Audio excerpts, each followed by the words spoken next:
राम मंडळी, जय जिजाऊ जय शिवराय. एक सांगू का, आपल्याला नेहमीच दुसऱ्यांच्या सुखासाठी स्वतःच्या इच्छांना मुरड घालायला शिकवलं जातं. पण कधीतरी स्वतःच्या नजरेत नजर मिळून स्वतःला विचारले का, तुला नक्की काय हवं आहे? कोणी म्हणेल सुखाचा संसार आणि सेटल होणं निवडा, पण मी म्हणेन त्याआधी स्वतःच्या पायावर उभं राहणं निवडा. कारण जेव्हा तुमच्याकडे स्वतःची डिग्री असते ना, तेव्हा तुमची स्वप्न कोणाच्या परवानगीवर अवलंबून नसतात. लोकांनी दिलेल्या उपहारांपेक्षा स्वतःच्या कष्टाने कमवलेला मान निवडा.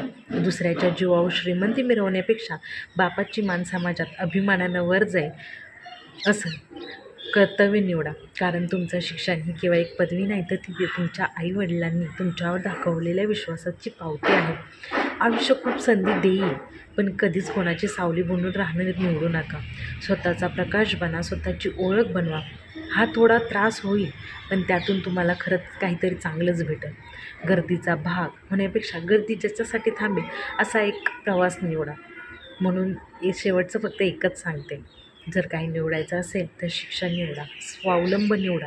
कारण स्वतःच्या बळावर जगण्यातली मजा काही वेगळीच असते, नाही का? जय